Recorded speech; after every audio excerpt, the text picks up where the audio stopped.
அந்த கால ஜெயலலிதா ஆட்சியில இருந்து அதான் நான் போய் சண்டை போட்டேன். அப்புறம் ஏடிஜிபி ராஜேந்திரனும் சரி. லத்திகா சரண் என்ன கூட்டு என்னங்க உங்க பிரச்சனை அம்மா மேடம் கேட்க சொன்னாங்க அப்படின்னு என்கிட்ட கூட்டு கேட்டாங்க. நான் பட்டியல கொடுத்தேன். அதுக்கு பிறகு சில மாத்தி தமிழர்கள் நியமிச்சாங்க. சரி. அப்படி நம்முடைய முதலமைச்சர் அவர்கள் நியமிக்கணும்ல.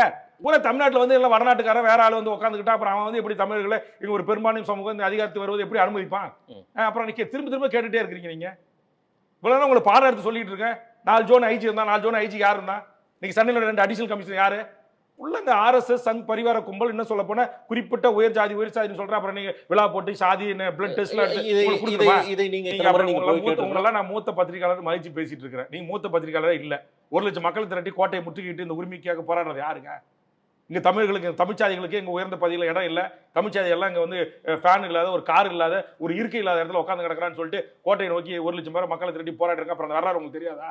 டிஎன்பிசில வந்து தமிழ் அல்லாதவர்கள் வேலைக்கு வரலன்னு சட்டம் இருக்காங்க. அதனால என் தமிழ்ச்சாதிகளே உள்ள வர முடியல அப்படின்னு சொல்லி போராடினது யாருங்க? வேல்முருகன் தானங்க. அந்த வேல்முருகன் தான் அனைத்து தமிழ்ச்சாதிகளுக்கும் கேட்கறான்.